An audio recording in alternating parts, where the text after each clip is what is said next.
제가 아주 간단하게만 준비한 거예요. 후행적인 페드입니다. 제목에서 이제 거의 모든 걸 다 함축하고 있다고 판단해 주시면 될 것 같아요. 그래서 지금은 위기 상황이라고 저는 판단하고 있거든요. 근데 이 위기 상황이 터질 때까지 기다리는 게 있고, 그게 바로 후행적인 거죠.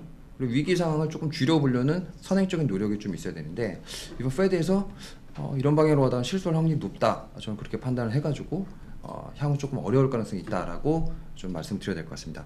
이번에 우선 점도표를 보고 잠깐 말씀드리도록 할게요. 이번에 나왔었죠. 자, 보시게 되면 GDP 부분을 먼저 설명을 드릴게요. 지난 0.5에서 0.4로 0.1이 깎였죠. 네, 되게 잘 보셔야 돼요. 깎였고, 내년에 1.6에서 1.2로 깎였습니다. 자, 그러면 우선 올해만 볼게요. 0.5에서 저는 이게 잘 처리가 되면 적어도 내년 분기에는 이게 조금은 올라야 된다고 봤었거든요. 근데 우선 이게 깎이고 있습니다. 그리고 더군다나 올해 GDP 성장률이 지금 1분기 그래도 아무리 못해도 2% 이상은 나오겠죠? 네. 그럼 2, 3, 4분기 어떻게 될까요? 이거 맞추려면? 굉장히 힘들어지겠죠? 네. 네. 페드에서 지금 이렇게 예상을 하고 있는 겁니다. 자, 우선 GDP 부분은 그렇게 보고요. 자, 그 다음에 실업률 한번 보게 될까요? 4.6에서 4.5로 줄었다. 4.6, 4.6, 4.5, 4.6. 이게 뭘까요? 저는 이게 정말 이해가 안 되는 게, 경기가 이렇게 나빠지고 힘들어지는데 실업률은 그대로다? 이게 저는 이게 말이 되는 상황인가? 저는 그렇게 판단하고 있고요. 아무래도 이 부분에 대한 것들은 구조적인 노동 인력에 대한 부족에 대해서 상당히 좀 프라이싱을 좀 많이 하고 있는 것 같은데, 과연 경기가 나빠지고 나서도 노동 인력 부족이 심화될 수 있을까? 그것들을 한번 좀 고민해 봐야 될 것 같습니다. 그렇기 때문에 이 부분도 좀 제가 체크를 해봤고요. 자, 그렇다면 물가 부분이죠. 3.1에서 3.3 정도 올랐다. 그리고 코어도 3.5에서 3.6으로 올랐고요. 내년에 대한 것들은 다 비슷하지 않습니까? 그럼 올해 부분에 대해서만 상당히 좀 문제를 갖고 있다는 것이죠.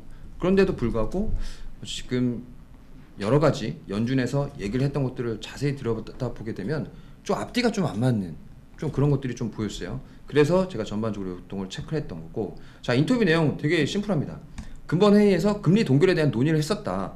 왜냐면 금융에 대해서 좀 리스크가 좀 불거지는 것으로 판단했었기 때문에 했으나 만장일치로 인상을 했었다. 50pp를 하려고 했었으나 그래서 25pp를 했다. 그렇다면 이번 여러 가지 사건을 통해서 결과적으로 저희가 얻을 수 있는 건 이번 사건으로 25bp 정도의 효과가 있겠네? 라고 페드는 확인한 거죠. 그리고 연내 금리가 절대 인하 없었다고 했었고, 그 말은 온고잉에서 May, some 뭐 이런 말들로 바뀌게 되면서 인터뷰 내용에서 자세하게 얘기를 했었죠. 그래서 결정적으로 인터뷰 내용에서 자세히 설명해 준 게, 금융 불안정의 이런 긴축 효과, 제가 이 SVB 터지자마자 말씀드렸던 게 향후 대출 태도가 굉장히 타이트하게 갈 겁니다.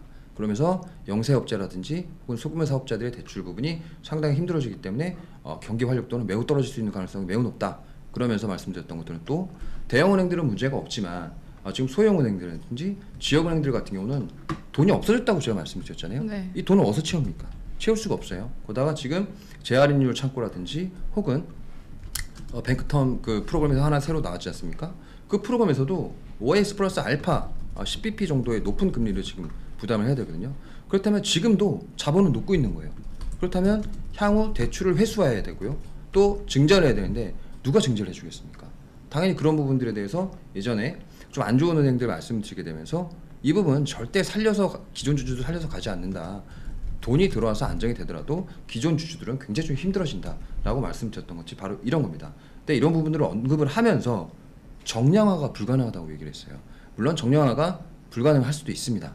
어떻게 이 모델을 다 돌릴 수 있고 어떻게 다 얘기를 하겠습니다. 그런데도 불구하고 이렇게 얘기를 했는데도 0.25%가 올랐던 것이고, 이 부분은 정량화가 불가능했다면 적어도 심리적으로 안정시킬 수 있는 여러 가지 보완책이라든지 향후 방향이 바뀔 수 있다라는 것들을 얘기했어야 되는데 그 부분에 대한 언급이 전혀 없었어요. 그러면 이거는 결국 인플레이션에 집중을 하긴 하지만 사건이 터지거나 뭐 어떤 문제가 나와도 우리는 후행적으로 움직이겠다 이렇게 얘기를 한 거거든요. 그러면 이 부분을 선제적으로 막을 수 있는 페드의 의지는 현재 없다, 그렇게 판단해야 될 것 같습니다. 그리고 시장에서는 대형은행 비율, 뭐 CET1 비율이라든지 LCR 비율이라든지 여러 가지 비율을 봤을 때 상당히 대형은행들은 안정이 되어 있습니다. 그리고 2,500억 불 이상의 초대형은행들은 제가 그때 말씀드렸던 도드-프랭클법 뭐 이런 법들에 의해서 충분히 규제를 받고 있기 때문에 상당 부분 안정적인 포트폴리오를 갖고 있다고 말씀드렸는데, 그 외 은행들 어떤 모습이 터질지 아직까지 알 수가 없습니다. 그래서 그런 부분들에 대해서 시장은 계속적으로 긴축을 할 수밖에 없다는 거죠. 돈이 들어가야 되는데 돈이 들어갈 수 있는 그 구멍은 굉장히 좁아진 겁니다. 그리고 돈이 들어가야 되는데 그 돈의 총량도 지금 줄어든 겁니다. 그렇다면 경기 활성화는 당연히 줄어들 수밖에 없는 상황이고요. 자본주의 사회에서 돈이 돌지 않는다, 돈이 들어갈 돈이 적어진다. 이 모습은 경기 탄력이 굉장히 좀 활성화가 줄어든다고 저희는 해석을 해야 된다는 거죠. 그래서 마지막으로 했던 말이 금융 시스템의 회복 탄력성은 매우 좋다 이렇게 얘기를 했어요. 이 말은 뭐냐면 이 소형은행 몇 개 무너진다고 해서 미국 금융시장이 무너지지 않는다 이런 표현을 한 겁니다. 그 부분에 동의합니다. 근데 저희가 뭐 이 부분이 혹시나 뭐 리먼 브러더스 사태까지 벌어질 거라고 예측한 사람은 아무도 없잖아요. 네. 그래서 그런 부분에 대해서는 조금 너무 뒷북이다 뭐 이렇게 좀 저는 평가를 했었고요. 일단 이 테이블 1 보고 그리고 이번에 인터뷰한 내용들을 핵심적으로 제가 좀 정리를 해봤는데 이렇게 보면 너무 사후적으로 움직일 가능성이 매우 지금 크다. 그렇기 때문에 지금 앞으로 연착륙의 길을 벗어날 확률이 높아지고 있다.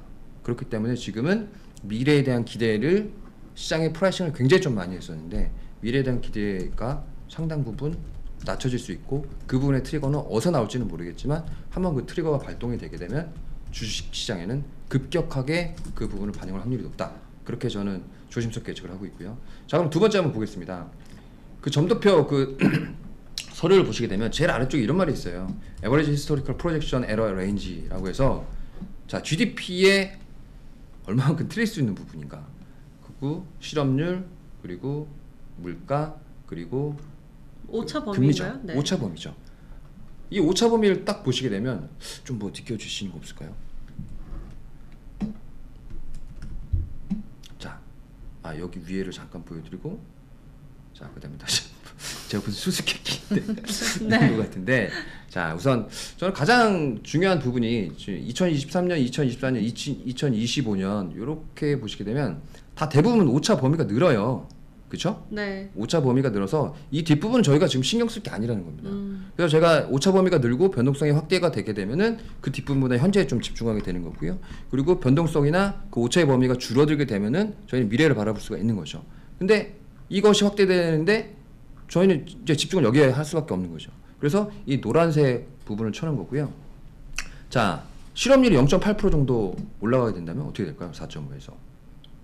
그러면 저희가 가장 믿었던 근본적인 연착륙 시나리오가 고용 아닙니까? 고용. 네. 그럼 이게 무너지면 어떻게 될까요? GDP가 만약에 그러면 1.5% 마이너스가 되면요? 그럼 어떻게 될까요? 마이너스? 역성장이죠. 그렇죠. 네. 네. 이렇게 될 가능성이 있다는 거죠. 이건 단순히 통계치이지만 이 페드의 실측이라든지 페드의 이 리서치 자료가 혹시 향후를 바라본 것들이 틀리게 된다면 이런 효과를 저희가 낼 수도 있는 거고요. 그래서 이런 부분을 잠깐 따왔습니다. 그래서 지금 현재 이 도표가 제 수준에서는 제가 해석할 수 있는 범위 내에서는 얼마큼 조금 잘 안 맞고 향후에도 어떻게 이것들이 지켜질 수 있을까 조금 의문이다. 그렇게 봐주시면 될 것 같고요. 자, 그렇다면 이게 채권 시장에서 어떻게 지금 반영을 하고 있나 한번 보실게요.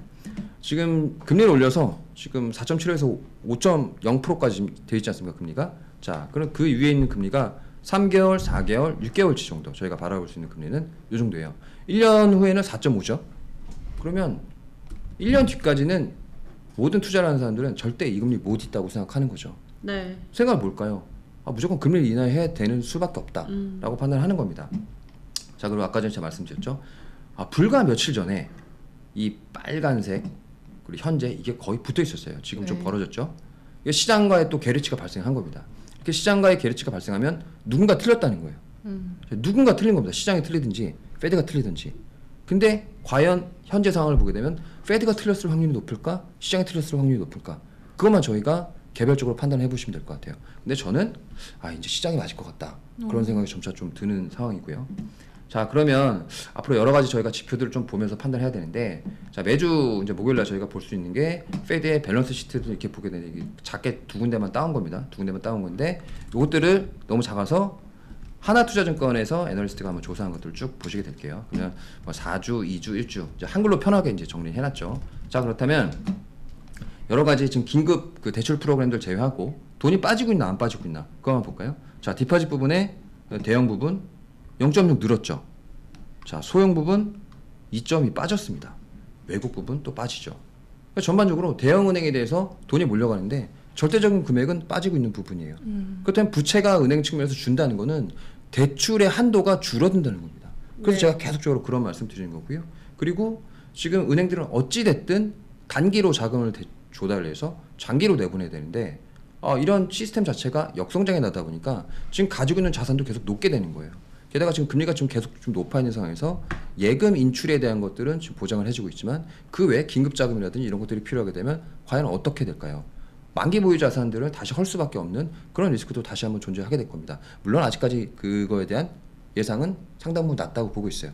그럼 저희가 어떻게 알 수는 없는 부분이니까. 그래서 이런 것들을 보게 되면 현재도 그렇게 상황이 진정은 되고 있지만 다시 한번 회복해서 소형은행에 돈이 들어온다든지 아니면 대형은행에서 돈이 빠진다든지 그런 모습은 안 나오고 있고 이자 부분만 보아도 알 수 있을 거예요. 지금 MMF 쪽에 자금이 엄청나게 쏠리고 있습니다.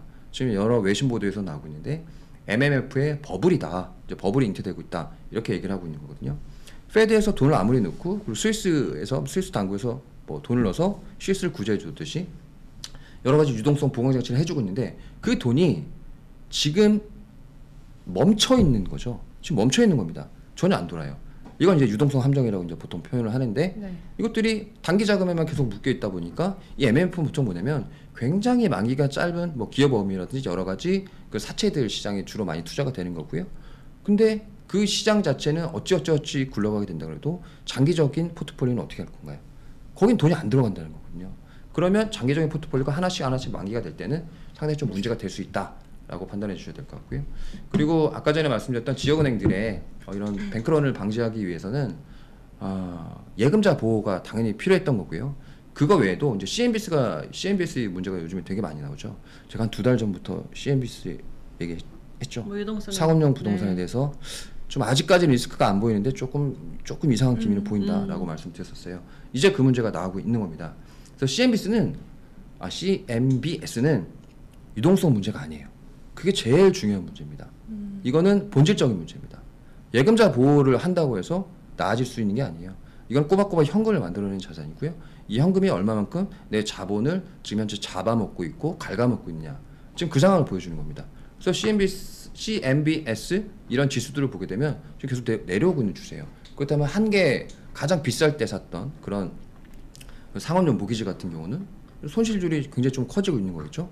이게 만기가 리파이낸싱이 내년부터 좀 많이 돌아오게 돼요. 그렇다면 내년에 금리가 이렇게 여전히 금리 부담을 지고 있는 상황에서 지금 먼저 낮아빠지고 있는 기업들이 생기고 이런 채권들이 생기고 있는데 과연 그것들을 감당할 수 있느냐, 그것들이 좀 첫 번째 요건이고, 그리고 제가 저저번 주에 한번 차트를 보여드릴 때 가중평균으로 지금 금리 수준이 지금 현재 2몇 % 수준이에요. 가중평균으로.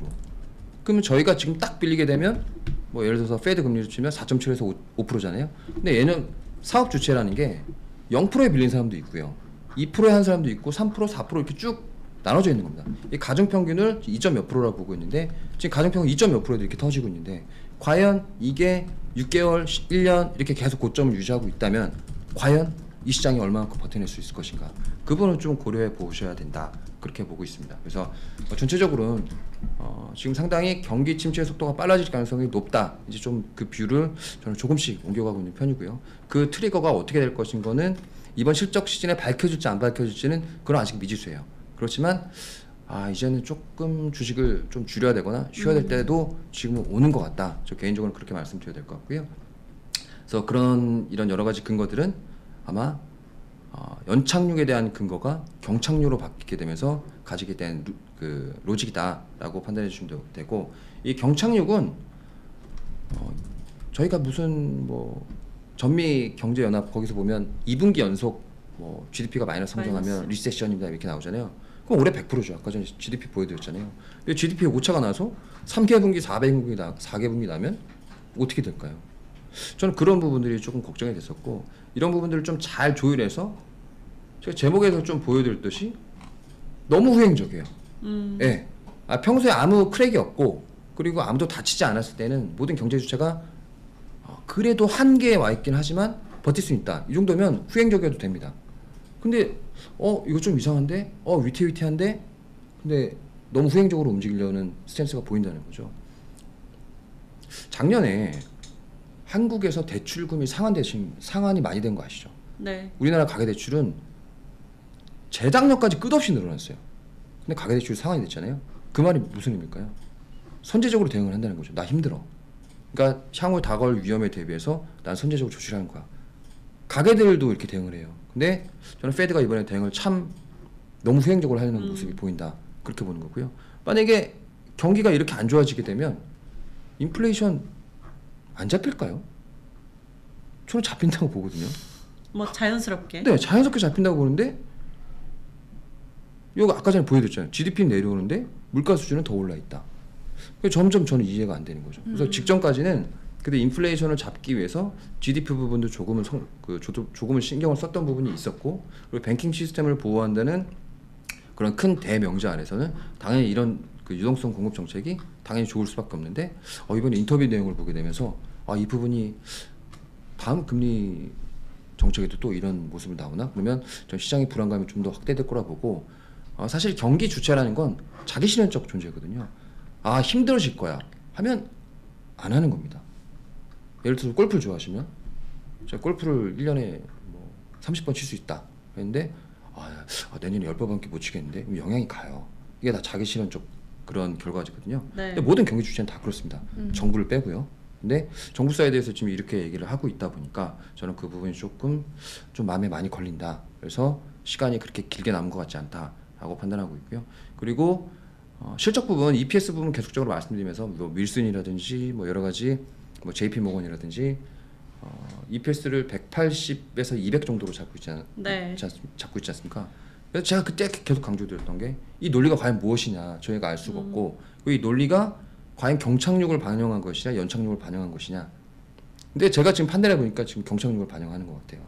경착륙을 아주 많이 반영하는 것 같고, 그 정도가 만약에 시장 예상대로 간다고 하게 되면 지금은 당연히 주식을 좀 줄여야 될 때가 맞는 거고, 그리고 그 경로는 제가 보기에 페드가 지금 만들어가는 것이 아닌가, 그렇게 좀 우려 섞인 눈으로 보고 있어서 그간 제 블로그를 봐주시고, 그리고 제 마지막 인사처럼. 네. 그리고 오늘 마지막 날 아니죠? 마지막 날 아니에요. 그래서 제 스탠스를 조금 이제 바꾸기 전에 네. 제가 3개월간 가열차게 좀 시장이 좋다라고 말씀드렸는데, 그 부분이 조금 이제 조심해야 될 때가 됐다. 전체적으로 말씀드릴 것 같고, 그리고 앞으로도 이런 제가 왜 이렇게 조금 더 시장을 안 좋게 보는지는 구체적인 자료를 좀 더 들고 와서 다음 부분에 더 자세하게 말씀드리도록 하겠습니다. 네, 사실 뭐 지금 요약을 해보자면 연준발 경착륙을 시장이 가경에 책정할 어떤 가능성에 대해서 좀 조심할 필요가 있다. 뭐 이런 이야기를 해주실 것 같은데요. 네.